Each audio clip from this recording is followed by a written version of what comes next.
Well, good morning, sun worshipers. This is George McClellan coming to you from FetcherNews.com, North Georgia's only live internet talk show. How about that? We're coming to you from LJ in the Gilmer County, the apple capital of Georgia. We had a nice snowstorm Friday night and Saturday, 2 or 3 inches in some places. It's all but gone now. The one thing that can't be bought or sold in this county is snow shovels, because you just wait a couple hours and it'll all melt away. That was the case at my house, except it didn't melt off my car. But I put a cloth over the windscreen, and that helped me relieve it. Anyway, it's cold. It's very cold. I'll tell you, the sun is shining brightly out there. What's left of the snow will melt, but it's very, very cold. So bundle up. Happily, we don't have a wind. We have 1 or 2 things that are in the news. One of them, the Golden Globes last night. Absolutely, who cares? If you're addicted to that kind of stuff, then you care. But that weepy, whiny Meryl Streep, and I agree, she's my favorite actress, or among my favorite actors. Beautiful actress. Some of the things she's done is amazing. But she stands up there and weeps and whines and begs the press to keep an eye on Donald Trump. They certainly didn't keep an eye on Obama, and look where he's got us. But anyway, enough of that. I don't care who won anything. Or the Oscars I will talk about in March, perhaps. But we got to get over this leftist breakdown and quit giving credence to it. We won. They got to get over it. So we look at the headlines from the Washington Examiner. Abortion rights activists quake over Trump judges, and well, they should. That's all I can say. The murdering babies does not seem like a constitutional thing, and maybe we can start from that. An interesting other news item. Up until very recently, Kentucky Senator Rand Paul has been anti-Trump. Now, Rand Paul ended the week by saying he has spoken with President-elect Trump, and he agrees with the Republican, with him. Trump agrees with him, Rand Paul, about repealing and replacing Obamacare. Never think of this. Repealing and replacing Obamacare simultaneously, not stretching it out over 3 years. I absolutely agree with that point. And that's all I'm going to say on that. Here's another good rule that's going to be proposed. The Holman Rule will help improve the civil service. The U.S. House added a rule this year which, if used properly, will return to Congress more control over the federal workforce. It is a welcome change, given that the balance in the civil service system has tipped so far off its level course that even gross malfeasance is not enough to get anyone fired. How about the IRS, director of the IRS, and Lois Lerner, that woman? Now, it just takes an act of Congress to fire a bureaucrat. Before, it was much harder, much, much harder. Kellyanne Conway has assumed a position in the White House. We don't know exactly what it is, but I'm sure she'll be paid. Lastly, Michelle Obama says, Team Obama says Michelle will be invisible now because she's black.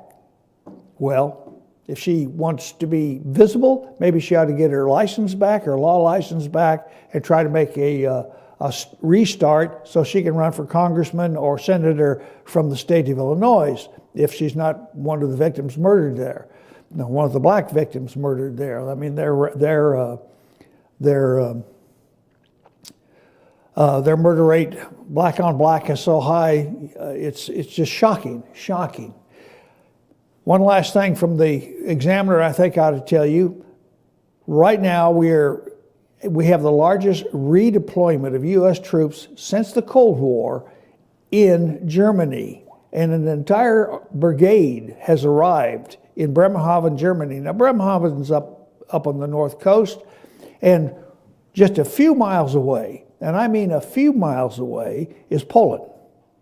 And September the 1st, 1939, Poland was invaded by German troops on the ground, and they rolled right across that border. This is the largest deployment of U.S. troops since the Cold War to Germany. And I'll read you a few points. That's interesting. It is the Army's 3rd Armored Brigade combat team of the 4th Infantry Division.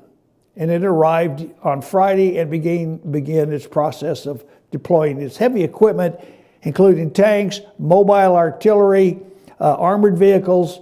The deployment is the culmination of a promised heavier armed troop presence in Eastern Europe since the Russian annexation of Crimea in 2014. Obama had to have approved this.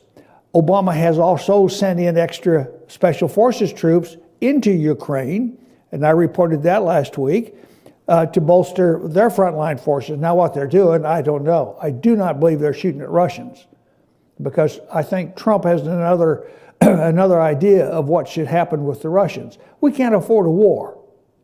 Russia can't afford a war. But Obama dropped the ball on principle when he failed to attack Assad after his red line comment on using chemical weapons against his own people. And the world has been running over our shirt tail ever since. I think Trump has a different idea that does not include direct confrontation with Vladimir Putin. So Obama is rattling his saber. He's sending the 3rd Brigade, 3,500 troops into Eastern Europe as part of the NATO buildup. He promised NATO he'd build them up. Trump also promised he'd make require NATO to pay some of their fair share of this, and that is being done. The Brits have sent over a squadron of RAF people. The Dutch are sending in people, and who else? The French. Exactly. Britain has deployed fighter jets to patrol the Black Sea. A division of French and Danish troops are being deployed to Estonia. I was just there last year, a lovely little country. And Germany is expected to contribute additional forces to the region. So that's an important little piece of news that we ought to keep in the back of our mind, because right now our media is consumed with Russian hacking. Now, most of you, if you have voted Republican in North Georgia or in Georgia, got this letter yesterday on your email from our Senator David Perdue. If you haven't, I want to share it with you. David says, "Dear friend, I am now on the Senate Armed Services, the Banking, Agriculture, and Budget committees for the new Congress. These key committee roles put me at the forefront of addressing our national debt and global security issues. At this critical time for our military, I will be a strong voice for our national defense priorities and Georgia's military families and communities. From a business perspective, I will seek to dismantle Dodd-Frank's failed regulatory regime that has crushed community banks right here in Georgia and cut off access to capital. So you entrepreneurs and small business people, let's start voting for this guy, rooting for this guy. He's got 4 more years. And let's send him your congratulations by email, letter, phone, and tell him that you support him and go ahead." Continuing, Senator Perdue said, "I will continue the fight for Georgia farmers and undo the damage unelected bureaucrats and regulators have done, starting with the EPA's Waters of the U.S. rule and the Clean Power Plan. It is an honor to serve you in the United States Senate, and I will continue standing strong for our shared conservative principles as we work to make America great again." David Perdue is on board with Donald Trump. That can't be bad. Now then, in today's AJC, Atlanta Journal-Constitution, they wrote a good article, and I'll share that with you. It may have taken him 2 years, but Georgia U.S. Senator David Perdue on Tuesday finally got his campaign wish to serve on the powerful Senate committee that oversees national defense. Senate Republican leadership announced that Perdue will serve on the Armed Services Committee in the new Congress, giving Georgia its seat back after 2 years. Remember that Saxby Chambliss retired in 2014. He was replaced by election by David Perdue, but that left Georgia without a member on that Senate panel for the first time since 1972. Regaining a seat on the committee was a major priority for Georgia leaders, given the state's significant military presence. And we have several military presence here. We got Warner Robins, the infantry, School of Infantry down in Columbus, the School of Signal Corps, and cyber warfare now at Fort Gordon, Georgia. We got the Ranger School climbing part up here in Dahlonega. I mean, we have Dobbins Air Force Base. The Navy's no longer there. I retired out at that place myself before the Navy abandoned it. So, and we have Kings Bay submarine base. So we have a lot of military interest in this state. Regaining a seat on the committee was a major priority of Georgia leaders. The panel will be square one for any debates on closing military bases, a scenario the state brass would obviously like to avoid, given the base's significant economic impact.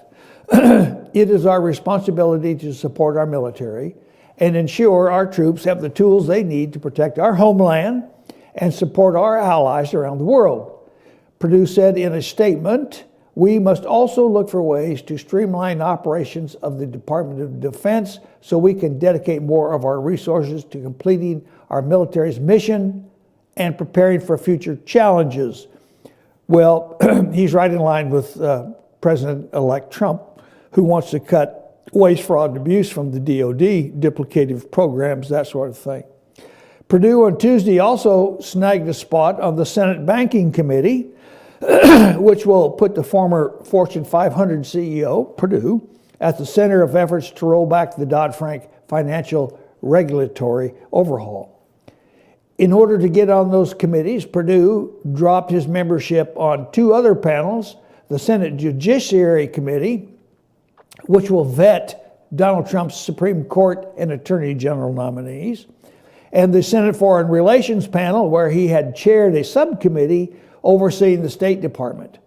He'll stay on the Senate Agricultural and Budget committees.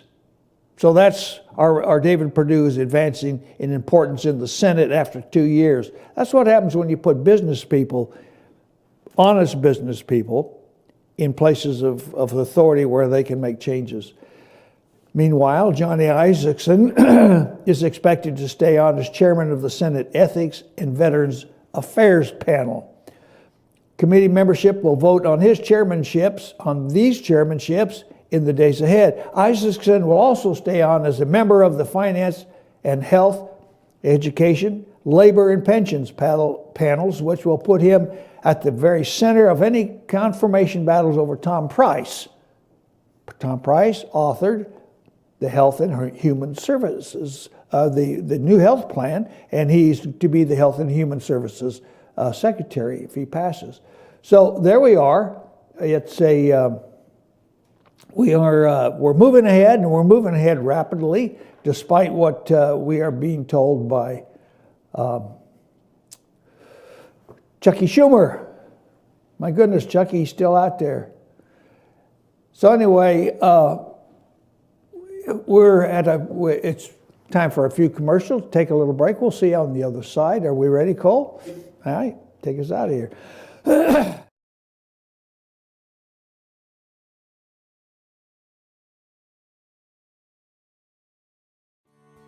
North Georgia Diamond is your source for diamonds. Come on in to view the area's largest selection of fine jewelry at North Georgia Diamond. All repairs and designs are done on-site by our jewelers. And North Georgia Diamond has the lowest prices on loose diamonds.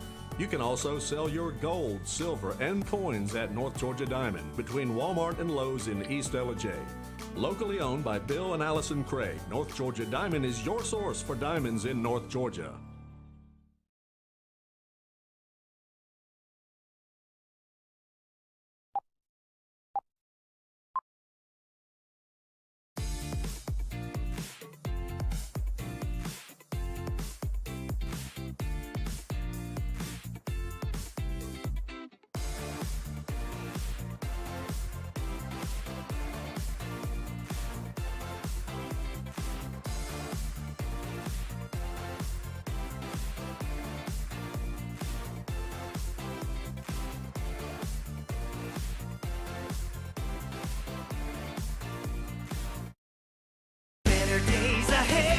This is the big one, the 20% off MSRP model year end clearance at Days Chevrolet in Jasper, with huge savings over $3,600 off the redesigned Malibu. Now just $20,400. Save over $8,600 off Silverado Crew Cab LT. Now just $33,500. 20% off new Chevys. Right here, right now, at Days Chevrolet in Jasper.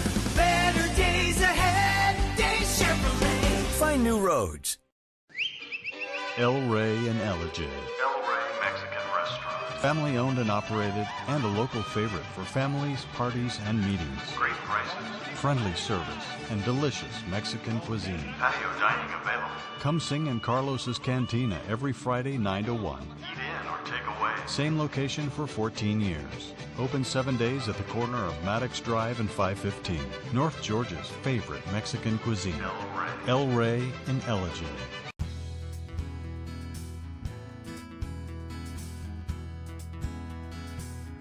Hello, my name is Chad Watkins. I'm the manager at Larry's Body Shop.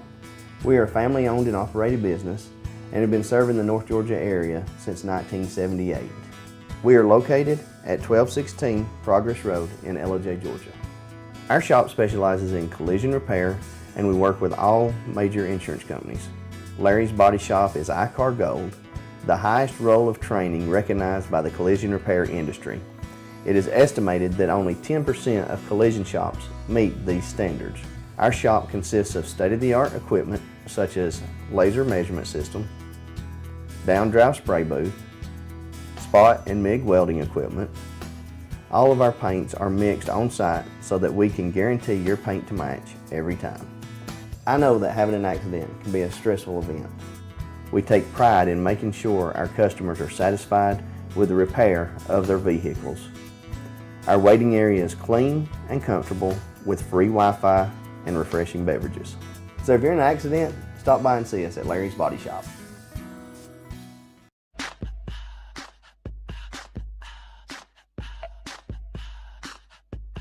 What you gonna do with all that junk?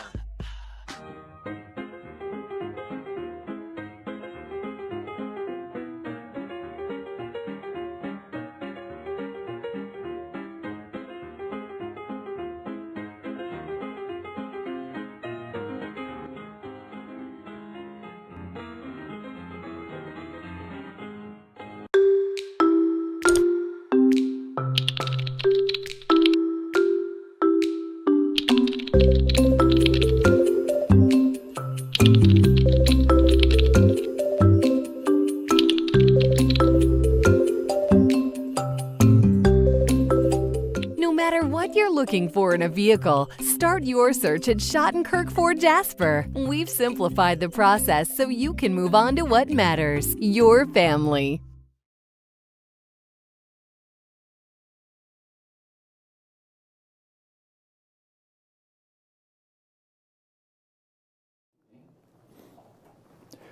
Welcome back. This is George McClellan of FetcherNews.com, North Georgia's only live internet talk show. We finished off with David Perdue and a few things about the new his new positions in the new Congress. The news right now, though, is our attention is being swayed by the hacking reports, the alleged hacking reports. These people cannot get over the fact that they lost. They never realized that Trump was going to win this thing. And many of us out here did, and they can't get over it. The Golden Globes. I mentioned I could care less about the Golden Globes, but I got to at least say this. They are in tune being anti-Trump, and they're in tune being anti-constitutional, and they're in tune, I don't know what, with the left. And so you can judge and make your decisions accordingly.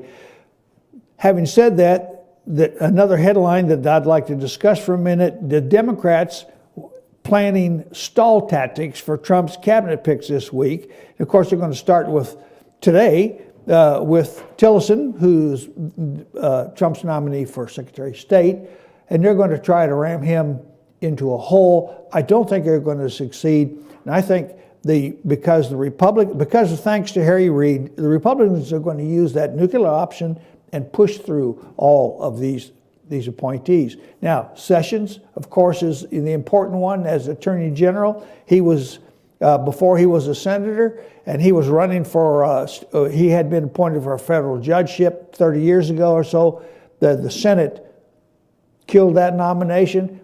Now he's on that committee who makes those nominations, and now they want to dredge up, they think they're going to dredge up that 30-year-old report, and the Trump team is working assiduously in classroom training for these men and women who are going to sit before that committee, and so they'll know what to expect when the Democrats start throwing cow patties at them.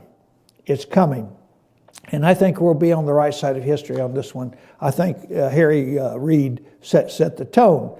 But Senate Republicans will begin the confirmation process for Trump's cabinet appointees this week, today, amid the efforts by Democrats to stall the process. Half a dozen nominees will appear at Senate confirmation hearings scheduled for January the 11th. That's 2 days. The Senate Judiciary Committee will start a 2-day hearing beginning 10th, that's tomorrow, to consider the nomination of Jeff Sessions. The priorities between now and January the 20th are hearings on cabinet members, said Mitch McConnell. Besides Sessions, the other nominees appearing are Rex Tillerson for state, Betsy DeVos for education, General John Kelly, retired, for Homeland Security, Elaine Chao for transportation, and Mike Pompeo for the CIA. So there we're going, and we can expect, it's not unexpected, so we'll have to be alert and watch what the Democrats try to do. Watch C-SPAN is good for that if you want to be free of commercials. Now I want to get to the Russian hacking, and this was the Russian hacking boondoggle. The main theme of the Russian hacking of the DNC, the Democrat National Committee, is a non-story, and it is that the hackers, whoever they were, did it for the benefit of Donald Trump with a specific intent to harm Hillary Clinton in her campaign to become the looter-in-chief. Nonsense. It's fake news, and it takes our eyes off of her real crimes. The flood of stories now being inflicted upon us by the leftist media have yet to reveal any evidence that supports any claim that Russia affected the elections. Doubtless, they did hack the DNC and revealed the Clinton team's criminality, which the DOJ has declined to pursue. They tried to hack the RNC's sites, but they were protected and they did not get in. Somebody did. Additionally, given the total failure of the feckless Obama administration, especially during Clinton's 4 years as a State Department management, by ignoring any response to Putin's military actions on the Ukrainian border, the Crimea, Syria, or her failed actions for regime change in Libya, or in the Mediterranean, why would he want to help, why would he, Putin, want to help Donald Trump and the Republican Party gain control over the U.S. government?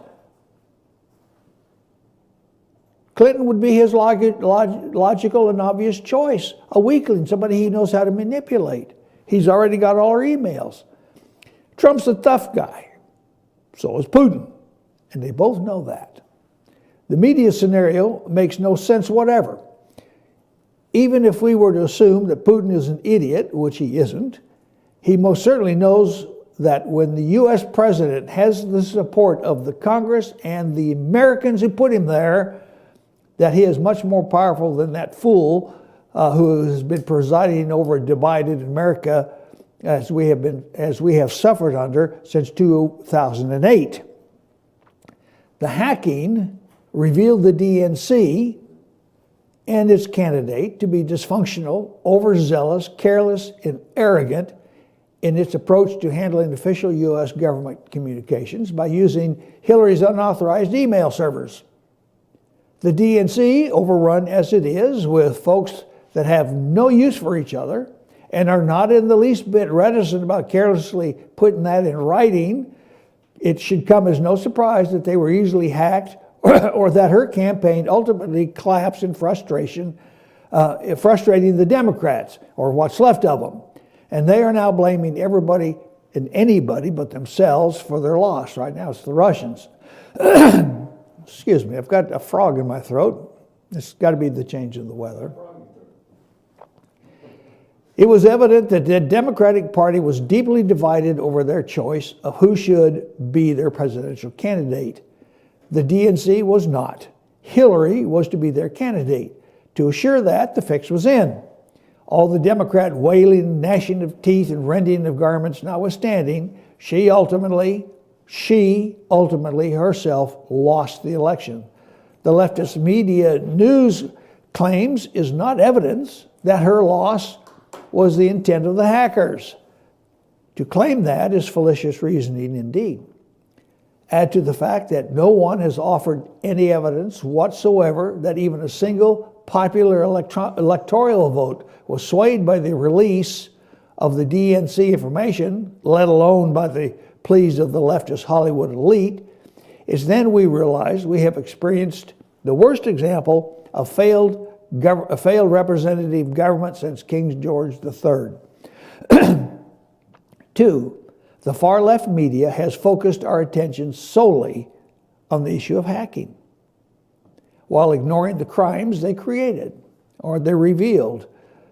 The classified data in those hacked emails, known to everybody, cleared or not, on the Clinton team is a crime and forms the basis of serious criminal charges against the entire Clinton team, starting with herself, Hillary, John Podesta, Uma Abedin, and Donna Brazile, just to name a few.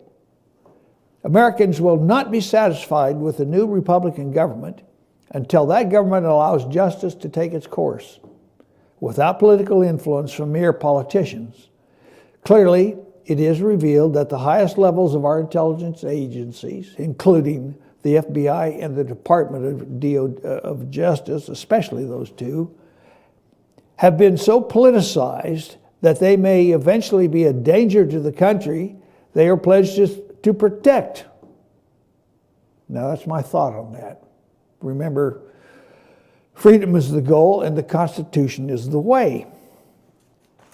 Having said that, I've run across a letter on that was forwarded on the internet that I should share with you anyway, because it reveals other problems that the DNC has, the Democratic Party has. And here it is. One 82-year-old lady loves Obama, and she may have a good point. She says that Obama was amazing and is rebuilding the American dream. She gives us an entirely new slant on the amazing job Obama is doing. And she says that she will thank God for the president every day. Keep reading. 1, she says, Obama destroyed the Clinton political machine, driving a stake through the heart of Hillary's presidential aspirations, something no Republican was ever able to do. Not exactly true. Trump did it. He used a hammer on that stake. Obama killed off the Kennedy dynasty. No more Kennedys trolling Washington looking for booze and women wanting rides home. Obama is destroying the Democrat Party before our very eyes. Dennis Moore had never lost a race. Evan Bayh had never lost a race. Brian Dorgan had never lost a race. Harry Reid, now gone. These are just a handful of the Democrats whose political careers Obama has destroyed. By the end of 2016, dozens more will be gone. Just think, in December of 2008, the Democrats were on the rise. In the previous 2 election cycles, they picked up 14 Senate seats and 52 House seats. The press was touting the death of the conservative movement and the Republican Party. However, in just 1 year, Obama put a stop to all of that and gave the House and the Senate back to the Republicans. Actually, it was 4 years. Obama has completely exposed liberals and progressives for what they are. Sadly, every generation seems to need to relearn the lessons and why they should never actually put liberals in charge. Obama is bringing home the lessons very well. Liberals tax, they borrow and spend. They won't bring themselves to protect America. They want to take over the economy. Liberals think they know what is best for everyone. Liberals are not happy until they are ruining your life. Obama has brought more Americans back to conservatism than anyone since Reagan. In 1 year, he rejuvenated the conservative movement and brought out to the streets millions of freedom-loving Americans. Name one other time when you saw your friends and neighbors this interested in taking back America, make America great again. Obama, with his amazing leadership, has sparked the greatest period of sales of firearms and ammunition this country has ever seen.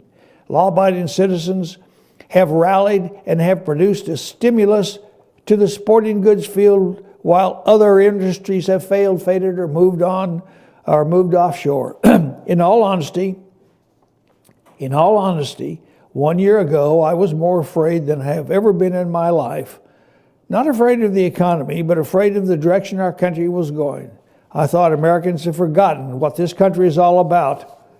My neighbors and friends, even strangers, have proved to me that my lack of confidence in the greatness and wisdom of the American people has been wrong. When American people wake up, no smooth-talking, teleprompting, reading fool can trick them. Barack Obama has served to wake up this great America again. I want to say thank you, Barack Obama. After all, this is exactly the kind of hope and change we desperately needed. Remember, Obama made Jimmy Carter happy, since Jimmy is no longer the worst president we've ever had. Democrats lost the House and ceded the majority of the governorships in 2010, held the Senate in 2012 with Mr. Obama's reelection, then lost control of the Senate in 2014 and control of the House last year. All told, Democrats have shed 63 House seats, 10 Senate seats, and 12 governorships. Now that's pretty succinct, and I had to share that with you. We have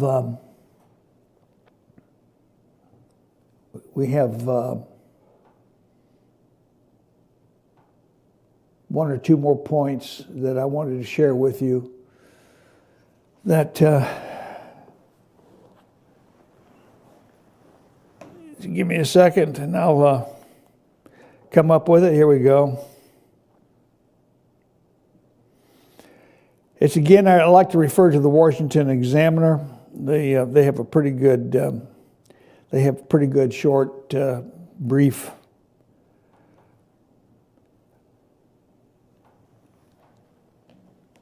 They have pretty good short brief statements that you can just copy out, which I'm trying to do. Oh, here's the one I was looking for. Trump could preside over years of falling unemployment rates. The headline could be, Trump could preside over years of rising employment rates. I think we're going to see rising employment rates. Chrysler has just announced that they, like Ford, will stay in America and donate more money here to American production. So let's see what happens. It's very interesting that the Democrats are at a loss and have no argument against achievement, against Republican achievement. So we're up at the time. It's time for another word from our sponsor. And so Cole, take us out, and I'll see you on the other side.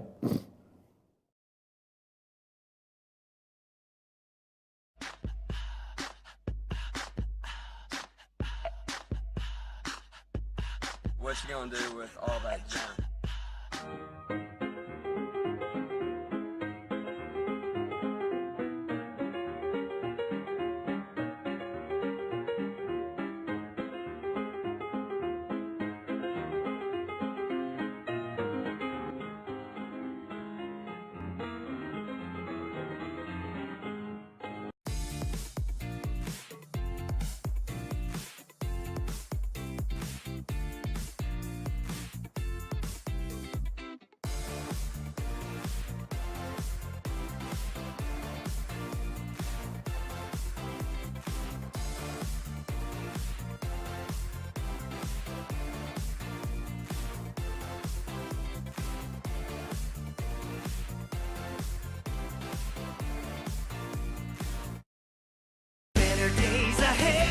This is the big one. The 20% off MSRP model year-end clearance at Days Chevrolet in Jasper. With huge savings over $3,600 off the redesigned Malibu. Now just $20,400. Save over $8,600 off Silverado Crew Cab LT. Now just $33,500. 20% off new Chevys. Right here, right now. At Days Chevrolet in Jasper.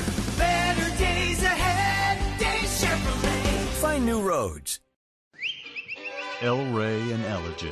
El Rey Mexican Restaurant. Family owned and operated and a local favorite for families, parties, and meetings. Great prices.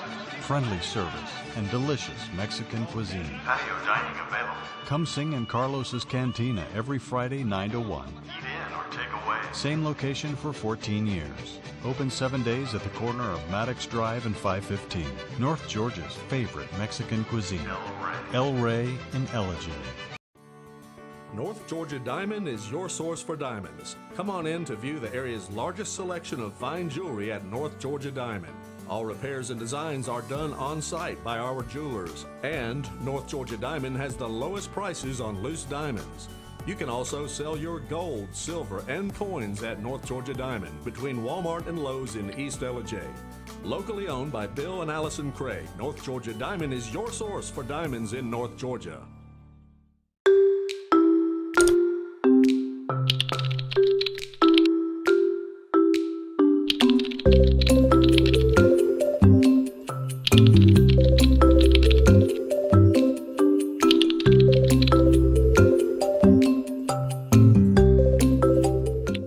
What you're looking for in a vehicle, start your search at Schottenkirk Ford Jasper. We've simplified the process so you can move on to what matters, your family.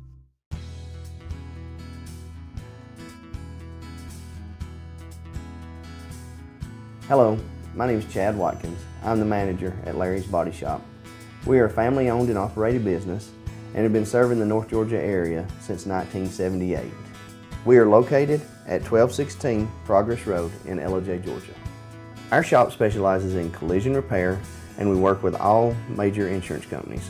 Larry's Body Shop is ICAR Gold, the highest role of training recognized by the collision repair industry. It is estimated that only 10% of collision shops meet these standards. Our shop consists of state-of-the-art equipment such as laser measurement system, down-drive spray booth, spot and MIG welding equipment. All of our paints are mixed on site so that we can guarantee your paint to match every time. I know that having an accident can be a stressful event. We take pride in making sure our customers are satisfied with the repair of their vehicles. Our waiting area is clean and comfortable with free Wi-Fi and refreshing beverages. So if you're in an accident, stop by and see us at Larry's Body Shop.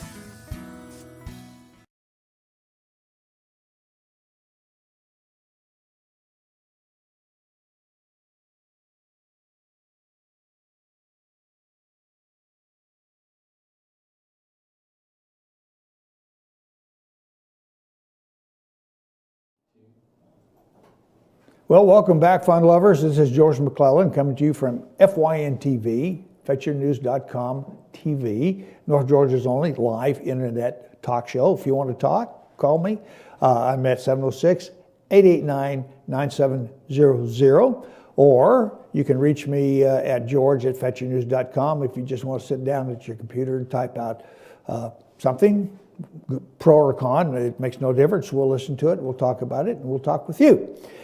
In the meantime, one last thing I wanted to mention from the news was that Ted Cruz and Governor Abbott of Texas, Senator Ted Cruz from Texas and Governor Abbott, met with Taiwanese president in Houston, and the official Chinese objected, sending a letter to congressmen telling them not to do this, and Ted Cruz told them to booger off, so to speak.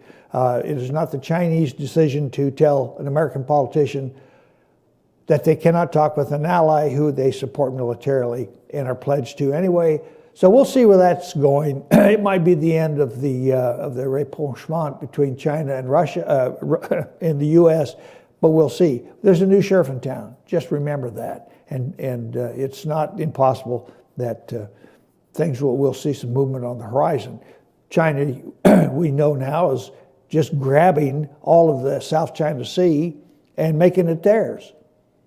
And it's an open ocean. So this has got to come to a head, and it will come to a head shortly.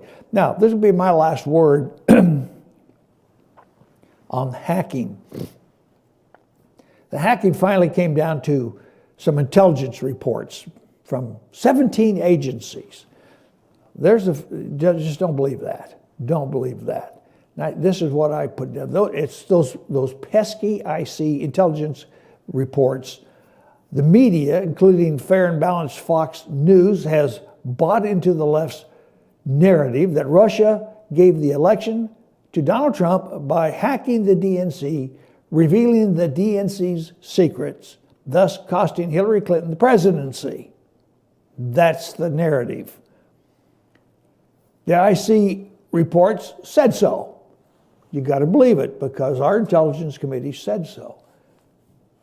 The biggest secret, of course, the DNC has to hide was its own incompetence, protected as it was by a bodyguard of arrogance, lies, campaign failures, and deceit, and a failed candidate. The Sunday talk shows, and I'm talking about yesterday, the Sunday talk shows do not help in seeking the truth. The media is in the business, of course, of collecting ad revenues with gotcha points, and we're firsts. Breaking news, I like breaking news. It's a sad business, that is tawdry. The direction of Chris Wallace on yesterday's Fox News Sunday, the first talk show of the morning, that at least the one I watch, is to insist that the interviewee, in this case it was Reince Priebus, admit that Donald Trump did accept or does accept the intelligence community's report of, or if not, agree that the intelligence community's report that Russia indeed hacked the election was accurate and accepted by all the IC agencies. The premise here is, how can Donald Trump, a total non-political person, even doubt the product of the intelligence community? Priebus, to his credit, did not permit himself to be ensnared by Wallace's carefully crafted talking points and presented counterpoints generally ignored by the mainstream media and certainly ignored by Chris Wallace in any rebuttal. On Meet the Press, hosted by Chuck Todd, quite the opposite is true. Chuck surrounds himself with and interviewed Democrats and acolytes from their leftist pool of media propagandists who are already prepared to support the left's narrative that Trump's election must be invalid because those nasty Russians hacked the election. The line of questions from the interviewers that I watched totally ignored the real crime that was revealed: the mishandling of classified U.S. documents on Hillary Clinton's private email server and their subsequent exposure to Russian hacking by John Podesta's laziness. It's his password as a start. The whole issue is driven by Hillary losing the election to a Neanderthal and Obama's late realization that his legacy is in danger. Time is running out for Brother Obama. His legacy is gone. Nowhere on today's Sunday's shows did I hear any comment about the interview of Representative Pete Hoekstra by Fox's Megyn Kelly. That was just the night before. That was Saturday night. Hoekstra, former House Intelligence Committee chairman, shocked Kelly with his comments. Hoekstra basically conducted his own forensic examination for us, viewers, of the unclassified Intelligence Committee report and found them wanting, opening the question of their authenticity. He said that the declassified report, the one shown to Donald Trump on Friday, only represented the views of 3 intelligence agencies, not 17. He also questioned why the Department of Homeland Security and the DIA were not co-authors of that report. He wondered why they did not have any input at all, or why it lacked any dissenting views. A normal procedure of high-level reports of fungible data. Those are very important questions, and they're not being asked, and they're not being answered. The declassified report issued on January the 6th was an abridged version of a previous longer report ordered by Obama, to one that was designed to conclude that Vladimir Putin did indeed order a hacking campaign to damage Hillary Clinton's candidacy and promote Trump's. Total nonsense. Whoever the IC functionaries were who wrote that report, they expressed high confidence in their conclusions but offered no evidence to support them. Evidence is hidden behind, quote, protecting confidential sources and methods, a trick used to avoid exposing real important information, or worse, exposing the political plot to undermine Donald Trump. The timing of the disclosure, the clumsiness of its preparation, was clearly an attempt to provide Obama with an alleged intelligence report on Russian interference in our election that Obama could release prior to his leaving office. The goal, undermine the legitimacy of Donald Trump's election and to support Obama's claim of a positive legacy. Well, I couldn't be less concerned were I reviewing an intelligence report or evidence of a murder. But all data, all information relative and relevant to the issue must be supported by provable or sustainable evidence of its truth. In this case, lacking that, all we conclude is that the scheme is another pitiful and clumsy attempt by Obama to maintain the illusion that his legacy matters and will show him to be one of America's great presidents. If I were a conspiratorial type, I might think that the IC agency insiders who produced that report did so on purpose. I believe that there are career employees in those agencies now willing to sabotage Obama's legacy. So remember, freedom is the goal, the Constitution is the way. Now, that opens other questions, and these came up, and I'm going to share them with you. Here are 6 questions the IC report might consider answering in the days ahead. When did the Russian hacking campaign begin? The report says Putin ordered an influence campaign in 2016. That was last year. It doesn't give a month or a date.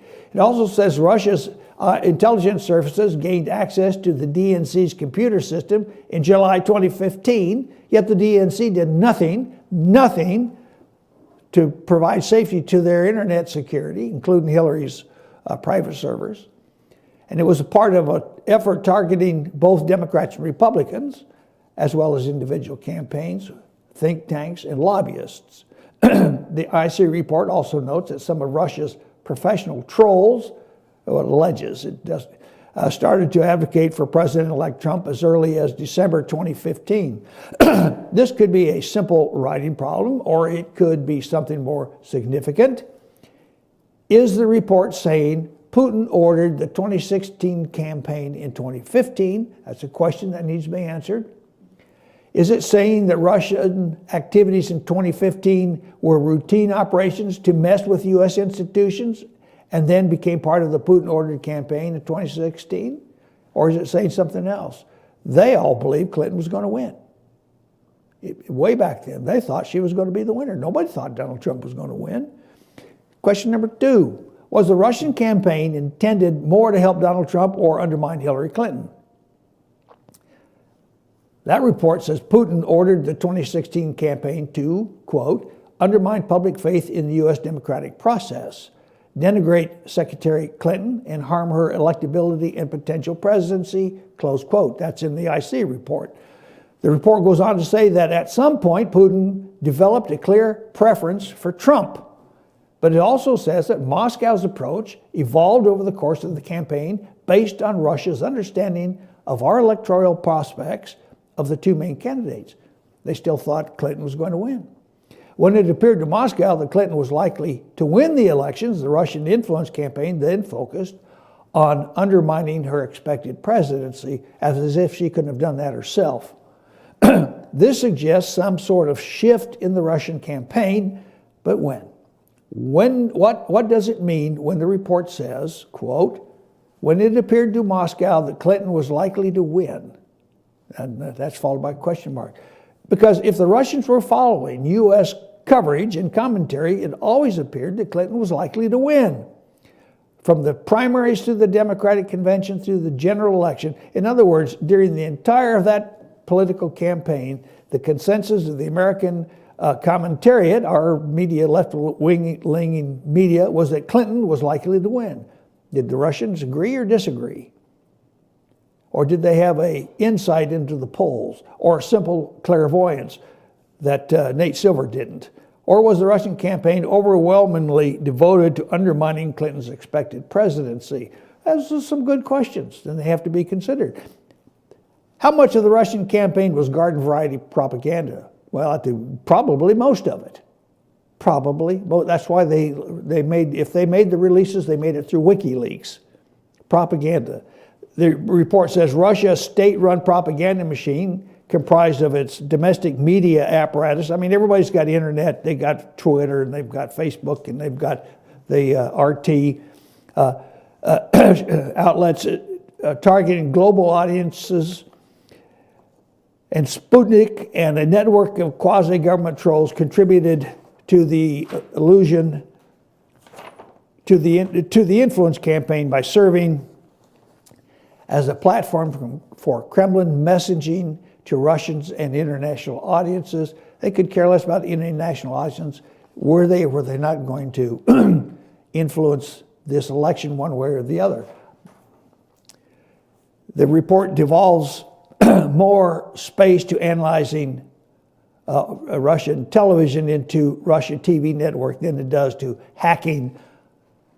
It's hard to know how much of the Russian influence in the IC attitudes to hacking and how much to propaganda. It's all propaganda. It's all propaganda. How and when did Russia transmit the hacked information to WikiLeaks? Very important question. We assess with high confidence that the GRU, and that's the military arm of Russian intelligence, used the Guccifer 2.0 PersonaDCLeaks.com network and WikiLeaks to release U.S. victim data obtained in cyber operations publicly and in exclusives to media outlets. The IC report says we assess with high confidence, and there's that word again, that the GRU relayed material it acquired from the DNC and senior Democratic officials, that would be John Podesta and Donna Brazile, to WikiLeaks that provide no evidence. That report just says so, but it provides no evidence, and that's what they're trying to con Donald Trump into believing. But when did that happen? Was it during the period when Putin supposedly thought the U.S. presidential race was anyone's game? Or during the time he thought Clinton was likely to win? And if it was the latter, did Russia transmit information to WikiLeaks as part of an effort to undermine Clinton's expected presidency? Well, she's doing a good job of that herself, but we give them credit for thinking about it. Just what did the Russians do to target the Republicans? The IC report has one sentence devoted to Russian cyber efforts against the GOP.